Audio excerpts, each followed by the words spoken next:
How many snaps did they run in the 14 personnel? That's only for us.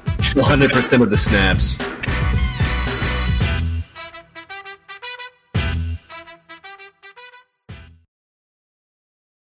What's going on, guys? Marco here, and I am telling you your must-start quarterbacks for Week 7. I know Justin usually does the must-start running backs, must-start wide receivers. I'm going to be taking over quarterbacks this week, and Justin does 3. I'm going to give you guys 4 because this is a bye week, crazy week, and I think you guys need 4 options. So I'm going to start with a guy we've talked about quite a bit this season and quite a bit for Week 7 specifically. It's Tua Tagovailoa versus the Atlanta Falcons. You guys can see the Atlanta Falcons defense is 29th against fantasy quarterbacks. They have let up 22.1 points per game to the quarterback position. And I think Tua is going to really put the league on notice for all the trade rumor garbage that's been going around about this guy. I think it's a little bit overblown. He's a good quarterback. He's a good player. He hasn't been given all the weapons, but Will Fuller should be back soon. But for this week, looks like Devontae Parker might be back. He's got an awesome chemistry with Jalen Waddle. We saw that last week. And he has made Mike Gesicki the tight end that many fantasy owners have been hoping for. So I think Tua is going to have a really nice game after, a strong game in his return from injury. So Tua is my number 1 streaming quarterback this week. And I think he could be more than that this week. He could be a top 10 quarterback for sure. All right. Next, Ryan Tannehill against the Kansas City Chiefs. This is a game where, as much as Derrick Henry will run over this Kansas City defense, I think Ryan Tannehill will still have to throw the ball. The Titans are one of those rare teams where they can play catch up by running the ball still because of how good Derrick Henry is. But with how bad their defense is, Kansas City has been rough all season. I think Pat Mahomes wants to be kind of letting everyone know, hey, I'm still Patrick Mahomes. I'm still the best quarterback in this football league. So it's going to be a really high-scoring game. I think Tannehill has to throw the ball a little bit. And because of that, I think he's going to be a very solid quarterback. Right now, I think he's coming in at my quarterback 9 on the week. The Kansas City Chiefs defense ranks 31st against quarterbacks. They've let up 24.95 points to the quarterback position.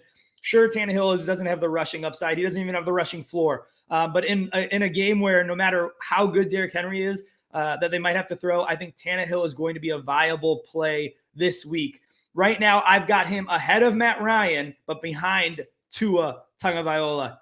And speaking of Matt Ryan, I got to talk about him. I talked about him in my streamer video as well. But he's going against Miami, and they've been 21st against fantasy quarterbacks, letting up 21 points per game.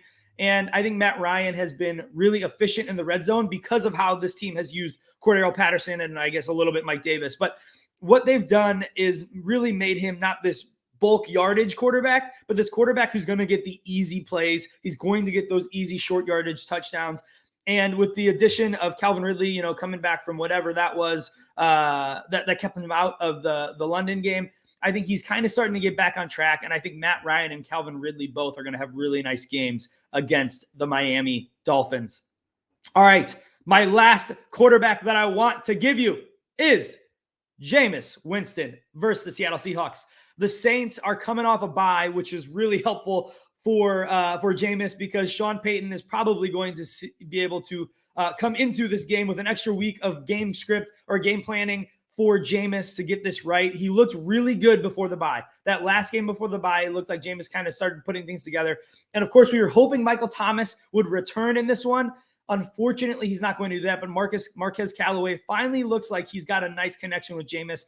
And I think Jameis, is solidly in a top 10 quarterback play against Seattle. I think he could put up some big points because they have ranked 18th against quarterbacks, letting up 19.06 fantasy points per game to the quarterback position. And I think this is a game where, as much as Seattle wants to get right, they've got Geno Smith. I don't think they're going to be able to do it. So I think Jameis is going to have the ball a lot this game. I think they are going to kind of own time of possession in this one. So I think Jameis puts up a really nice game against the Seattle team that has been reeling for quite some time now. All right, guys. Well, I hope that is helpful for you guys. Drop your comments below. Ask questions, anything you want, or you can find me on Twitter always at Marco_14P. Thank you guys for hanging out, and we'll see you next time.